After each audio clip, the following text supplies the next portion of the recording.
So again, I'm Elise Adler. We have Susan Dry, who is the Assistant Director for Administrative Services, and Liz Atack, who is Bringing Books to Life Manager, and that's our early literacy program. So the three of us are going to kind of change back and forth, so nobody fall asleep today. I hope everybody came with a song or a dance. We're going to do this interactive, so you'll have time to do that.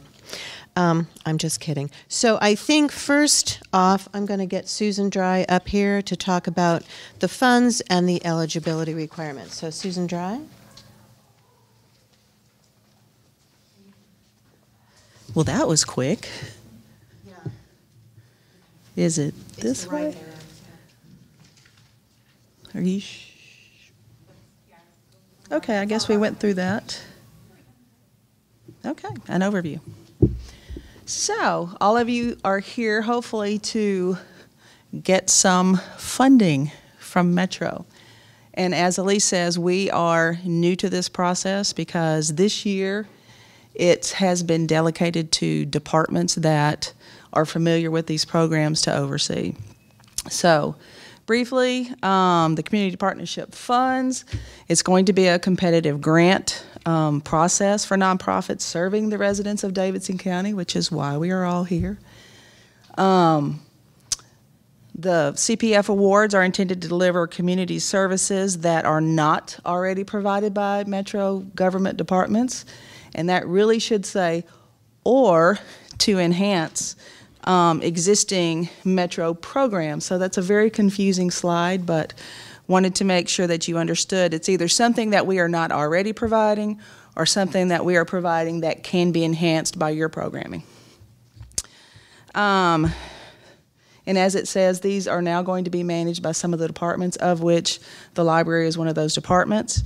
We have $200,000 in our literacy fund to grant, so it's not a large amount, but it could make a difference to the residents of Davidson County depending on the programs. You can apply up to $50,000, and an evaluation panel is going to be put together to review these applications and presentations, and we will then make a final recommendation to the mayor's office. The mayor's office is the one who will decide who gets the money. We're only going to recommend. Does that make sense? Okay.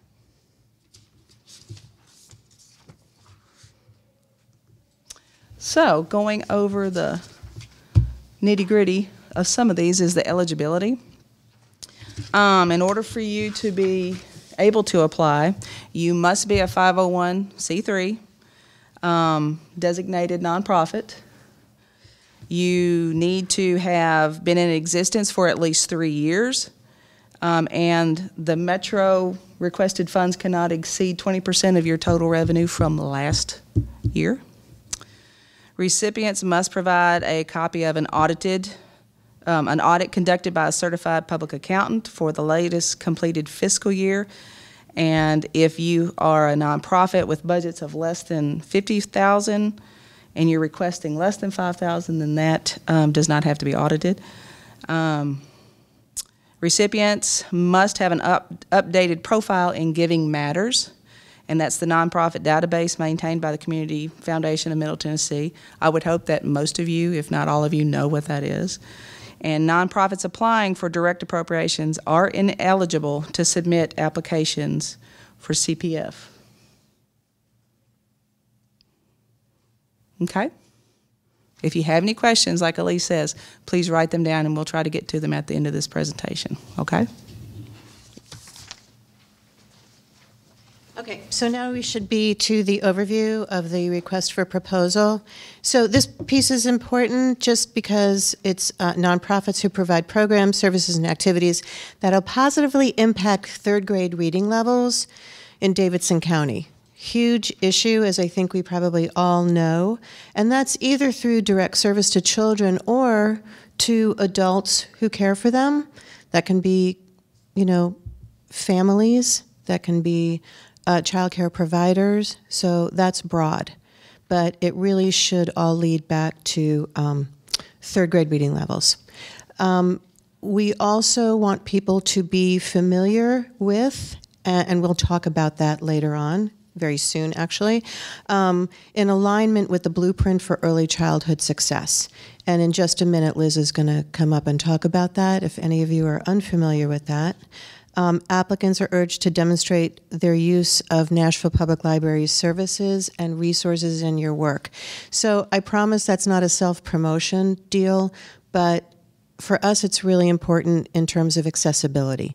And we have services and resources that can help all of you help your intended audiences for free and all the things that you know. So we want to be sure that everybody knows and understands the resources that we have and can make full utilization in the process. And it's really meant to support all of you and what you're about to do. And then we encourage agencies to collaborate with each other in order to broaden their impact. And I want to also make this clear that you don't have to partner for partnership's sake. I mean, if you have all the capacity you need, if you have all the skill sets you need, if you have the audience right there in front of you, that's fine. Then you can do it on your own.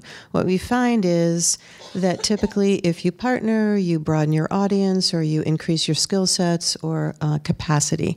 So do it if it makes sense and don't if it doesn't. So that's just the overview. Liz is going to talk to you about the Blueprint for Early Childhood Success and where that came from and what it means to the city and what it means to you as applicants. So Liz?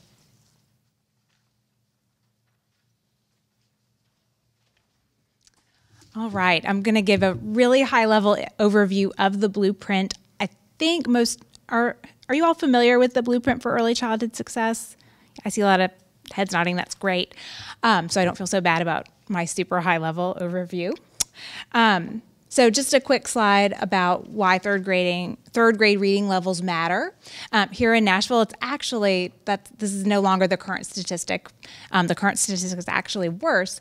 But at the time that this was published in October, the statistic was that 2 out of 3 children in Nashville, third graders, were not reading at grade level.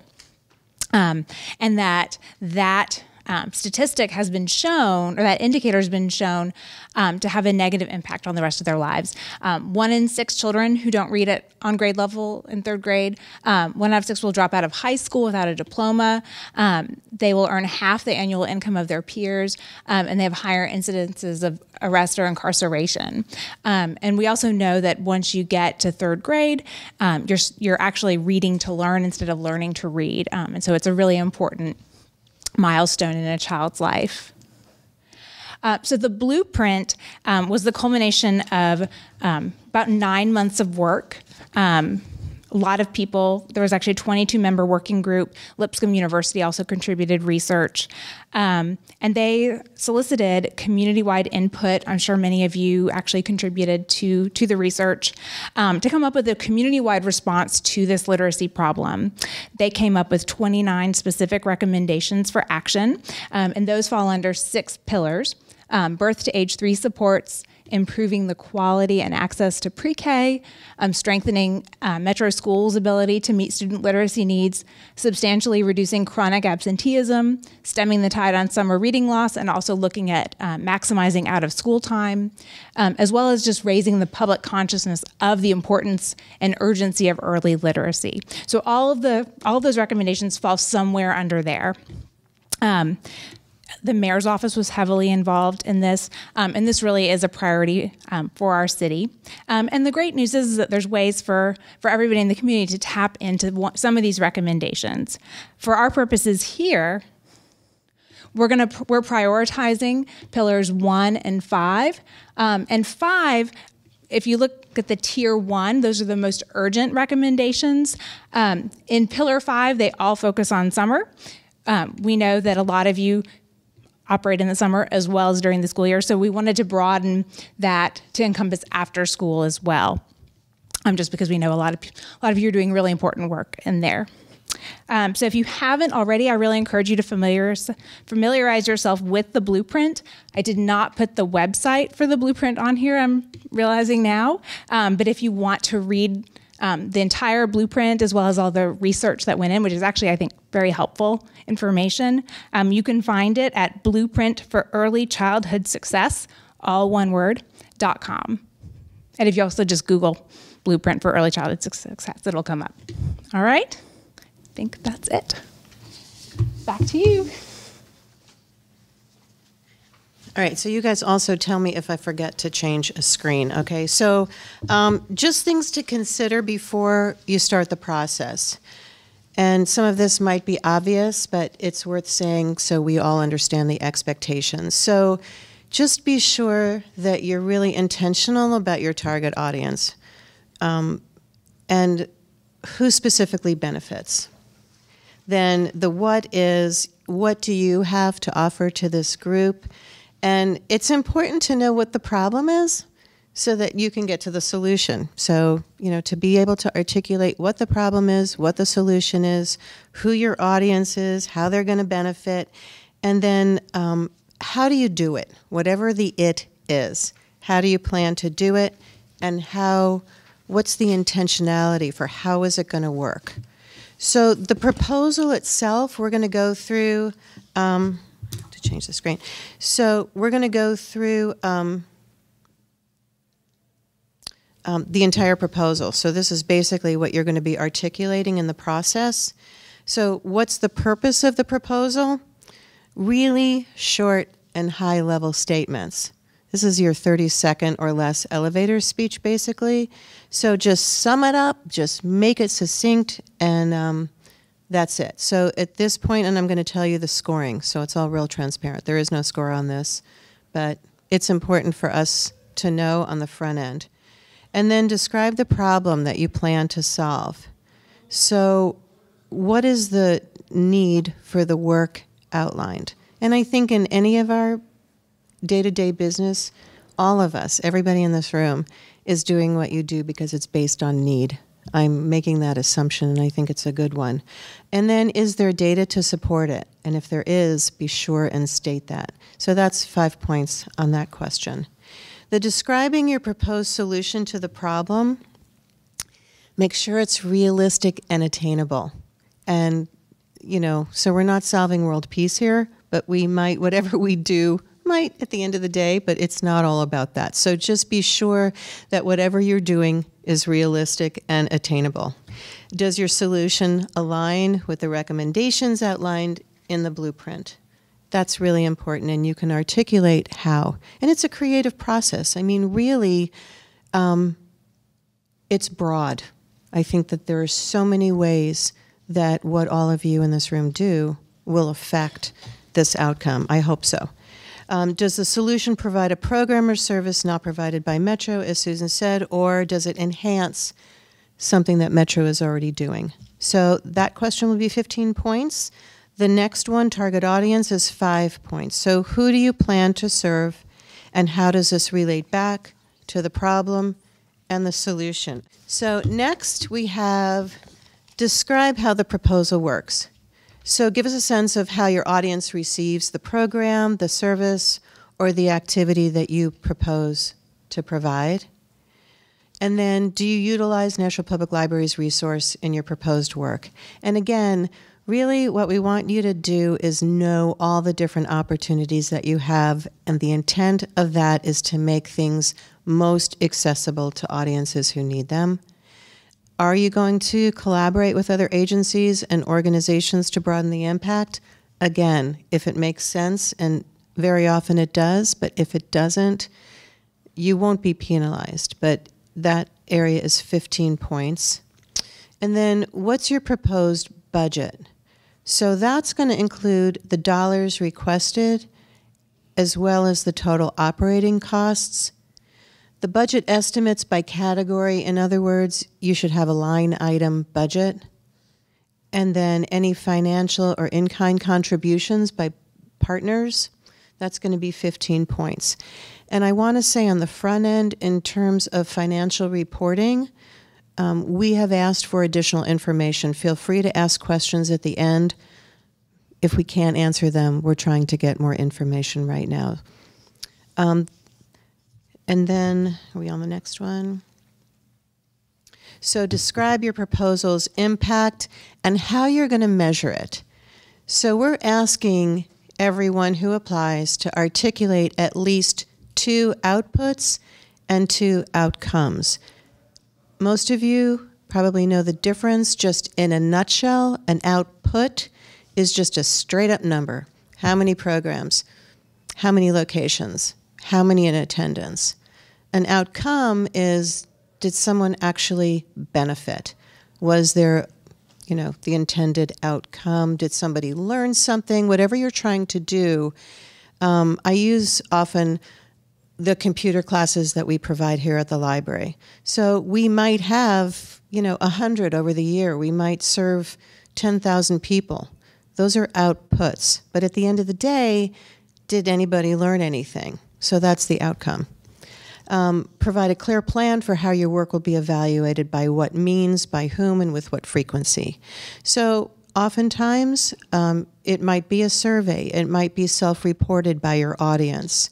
And I encourage, and I'll talk a little bit about this later, but I really encourage everyone to measure what you have influence on and not things over which you have no control. So really think about the service you're providing, what success looks like, and how you might determine whether you've reached it. And it might be that you survey people, and it might be self-reported, and that's okay. Don't depend on things over which you have no control. We find that doesn't work all the time. So that's 20 points. Describe your team's experience and management plan for the proposal. Does the agency have human capacity to do the work? And I think sometimes that seems like a ridiculous thing to suggest, but sometimes we bite off more than we can chew. So just be sure that you have the capacity. And does your team have the knowledge and expertise? So just articulate how you're going to get there. And that's 5 points. Did I forget a screen already? So the launch plan. Okay. So the launch plan and timeline for implementation. If your work is ongoing, you can outline your workflow over the fiscal year. And that's July 1 through June 30th. So is the timeline reasonable given the scope of work? Again, it's about being realistic. That's going to be 5 points. Describe your sustainability plan. This is always important. So those of you who have written a lot of grants before, sustainability is really important. I mean, hopefully whatever you're doing is laying some kind of foundation that you can leverage or gives you the information or the structure necessary to move forward in the future, and that whatever you're doing doesn't stop when our grant stops. So how will it continue to work? And if your proposal does not receive full funding, that's another piece of this. So what would you do if you got partial funding, which is a possibility? That's 15 points. Reporting. So all agencies awarded the grants will be required to provide a mid-year and end-of-year reporting on outputs, outcomes, and budget. So that's going to have to do with the timeline that you give to us. So if you're planning on giving surveys only at the end of the year, you might want to reconsider that, since you know that you're going to be reporting to us mid-year. And so what might that look like? So just know that that's our timeline, and that's what we'll be asking you. And again, we'll follow up with some of the financial reporting. Each applicant must provide at least 2 outputs and 2 outcomes.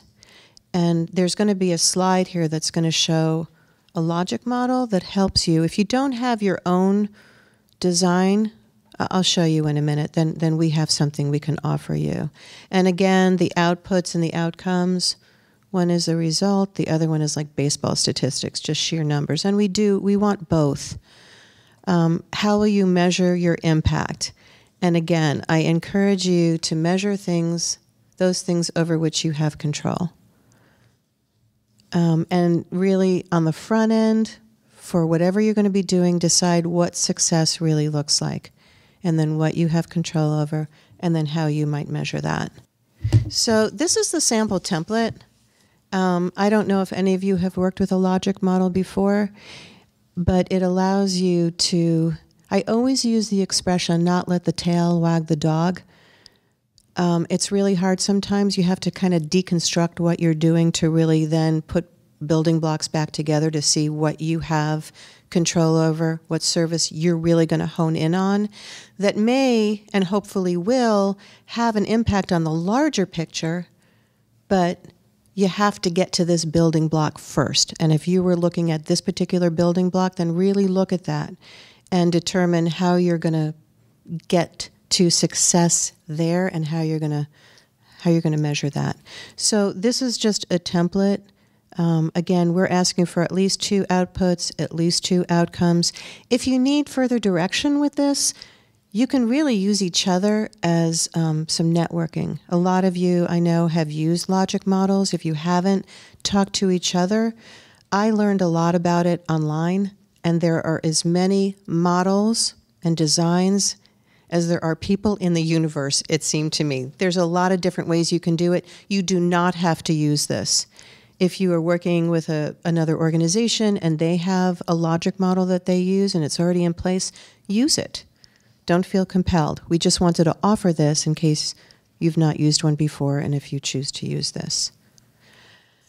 And then the presentation. So if anybody's ever been involved in the PIP process, that's the Public Investment Plan, we're kind of basing this on that model. That was something that was offered by Mayor Barry to get metro departments and nonprofits together to solve a problem.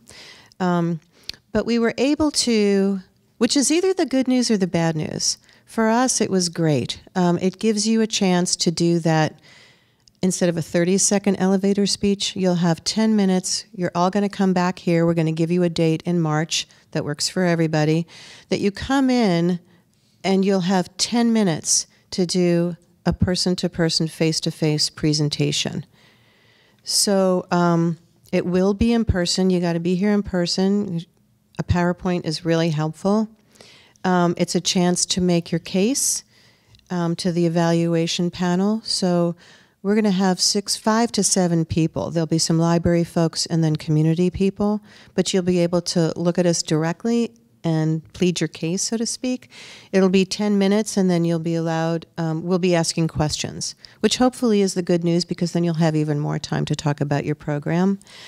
So just a tip, don't talk about your organization. We'll know about your organization. Don't waste your time on your vision and your mission, which is really important, but we know that. So this is 10 minutes that you really get to talk about the program and the audience and the impact and how you're going to do it and how you're going to evaluate it and budget for it. So there's a lot to cover in 10 minutes. You do not need to talk about general background agency information.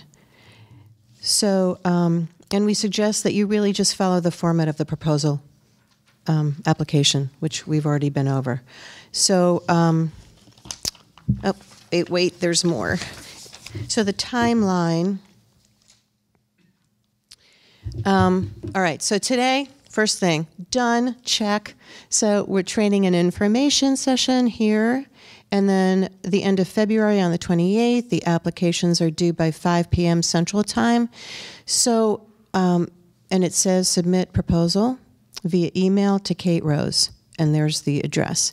So for those of you who have not worked with Metro Government, I just want to say very loud and very clear that the deadline is the deadline. Like 5 minutes after 5 is not by 5 o'clock, and Metro is serious about their deadlines. So please, plan on getting it in early. I encourage you not to wait till the last minute because sometimes we have found, your computer shut down or, somebody got sick or any number of things happen. And really with Metro, the deadlines are the deadlines. We're not like soft, warm, and fuzzy. So just know that. Late March, the agency presentations to the grant evaluation panel will happen, and those dates are to be announced. And again, we'll work with you on that, but know that it will be late March. So maybe the last week in March we'll be doing that. In April, the evaluation panel will make grant award recommendations. Those are going to be included in the mayor's budget. the applicants will receive notification of the panel's recommendations at that time. So we'll let you know the recommendations, but the mayor's budget that goes through council is the ultimate end goal there. May and June, the council will consider the recommended grant awards during the budget process, and then the council provides the final approval of the award amounts. So hopefully they take our suggestions, but it's not a given. Like nothing's for real until the council has decided and that work is done. And then in July, the contracts are executed with the funded agencies. So hopefully it has a really happy ending. This is the time for questions, and we will do our best. What are the questions? Is there a particular format as far as the application itself, the word limits and things like that, that we're... Actually, there are boxes that can enlarge. I don't know that we have. We didn't put word limits. Do you want to? You know what? I need to ask the question. I need to repeat the question. So the question was, because we're taping this and they can't hear you. So the question was, is there a word limit to all of these? And you want to come up here and answer in here? There is a form that you can use with expandable boxes. Yeah, so there's a form, and it lives on this website, which I apologize didn't make it into your handouts, but that's the website. Those of you who got the email from the mayor's office, that directed you to that website. Anything that has to do with the Community Partnership Fund for Literacy will go there, including this presentation. We'll post a link to this presentation. As far as so the application form is there. It's just a Word form with expandable boxes. We actually did not include word limits. So tell your story, but know that there's going to be a panel of people who are going to have to read through it. So just be mindful, be kind. They're volunteering their time. So do as much as you need to do to tell your story. Okay. Somebody else had their hand up. Rachel? Yeah. I noticed that the time frame is that we would know about the program by July, but then looking at the end, it would be June 30th of 2019. So for those of us who are looking at summer reading programs to combat summer learning loss, which summer is this program targeted at, and how? I mean, would we be looking at like covering part of the summer program? Because the kids get out of school usually around the 1st of June, and then they don't go back until the 1st of August. Right. So that's a really, really good question, and it's one that we wrestle with every year because the fiscal year happens in the middle of the summer. We are talking also about out-of-school time, but if you are specifically doing summer programming, as far as I can tell, it's going to be either August of 2018 or through June 30th of 2019. That's the grant period. Do you have anything to add to that? Because it begins and it ends in the middle of summer, which is the challenge and the point of your question. The only thing I could add is, if you intend to start something, you can talk about it, or if you plan to continue something, but the reporting is still going to be the way it is. And that's a little bit out of our control. That's just how Metro government works. So I can appreciate the challenge.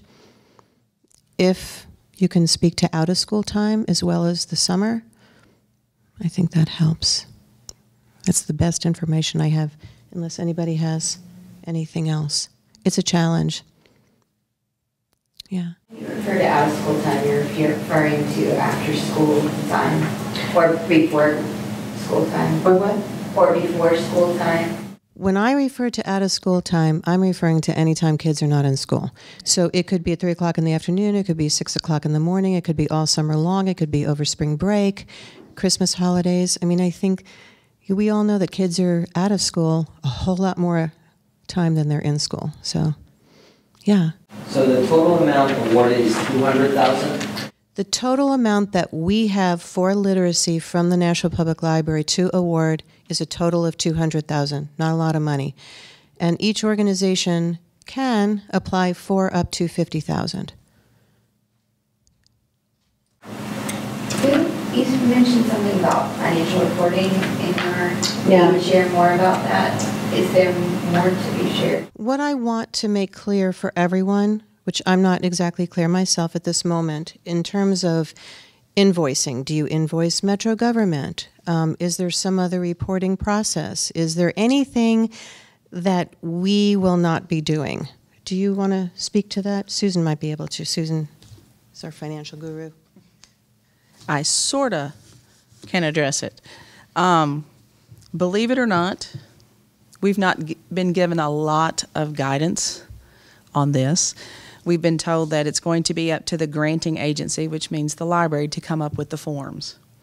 However, we are going to follow Metro's grant funding manual when we come up with those. I'm assuming there's a template out there that we will more than likely use. So, for example, indirect costs, you have to have an approved indirect cost plan. If not, I believe Metro standard is up to 10% capped, unless you have an approved indirect cost plan with a rate that's approved.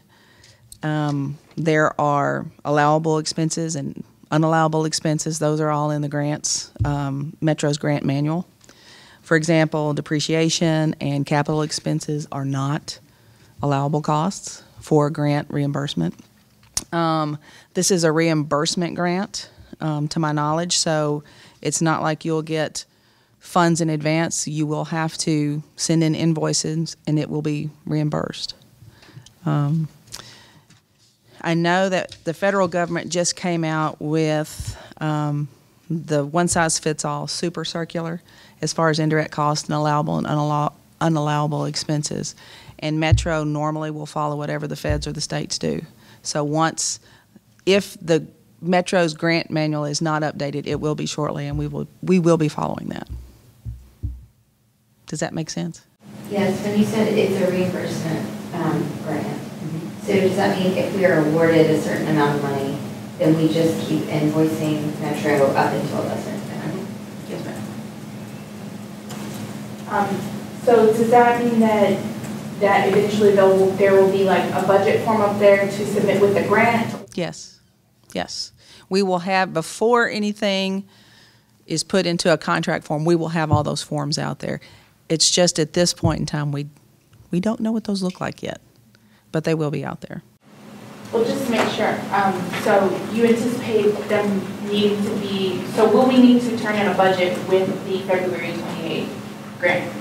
Yes. Okay, that's what I'm just trying to make sure. Therefore, we will be getting those out there very quickly. So as far as the allowable and not allowable things, will we know that before we write our budgets so that we're not asking for? We will give you guidance on that, yes. Yes, ma'am.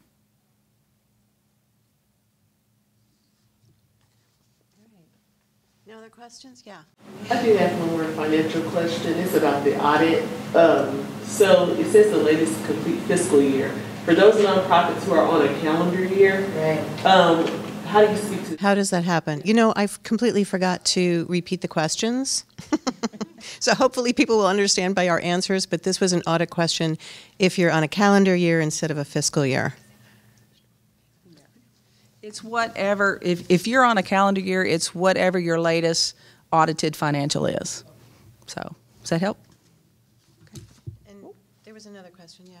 As far as the program design, it says third grade reading levels is a priority for impact. So if we're programming this literacy work K through 8, we want to be focusing on the students K through up to third grade in the program. Is that correct? Or Yes. I mean, if you're working in that area anyway, that's what I would do. Liz, you got anything else? I would just say that's what we're prioritizing. But that is not necessarily to the exclusion of everything else. But I would focus on the third grade reading levels, but I would also include the other work that you do. so we can include have a focus on kids K through 3, but we can also serve and talk about what we're doing with the students 4th through 8th grade as well. You can. So I think to Liz's point, I mean, we're giving priority to 3rd grade, up to 3rd grade. Would that, I mean, maybe you can speak to this, maybe you can't, but would that give us legitimacy to our sustainability?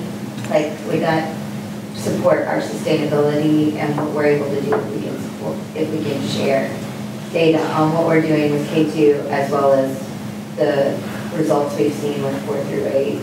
Yeah. I mean, I think so, yes. Yeah. So your question was about sustainability, and I'm sorry, I'm not, I keep on forgetting to repeat the question, but yeah, so show what you do in the early grades and how you've seen it with the later ones as well, if you work with the whole group, right? What other questions? Yeah. So with the pillar, it says strengthen birth to age 3. So, but then I remember on the website it did talk about birth through 8th grade. So is that still like the focus is birth through 8th grade, or is the focus more on those 3rd grade? It's really, the biggest focus is the 3rd grade reading level. What we found out when we did this environmental scan is that there were not that many people working 0 to 3 years old.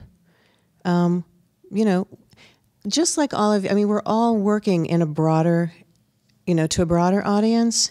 We are, and that's a good thing, and I don't want anybody to think that that's not important, but for the intents and purposes of this particular grant, we're really focusing on that 3rd grade reading and it needs to start early. We all know that, and it needs to have adults who can read themselves and understand the importance of how to incorporate that with their children. And so, yeah, it's important, but I think for the purposes of this grant, we really are focusing how what you're doing will impact that 3rd grade reading level, being on grade level reading by that time.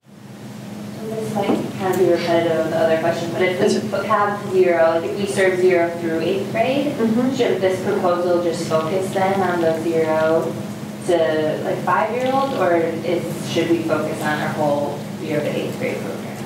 I mean, do you want to speak to that? I mean, I think the answer is we're looking at 3rd grade reading level. So from birth to that point, what are you going to do to impact that?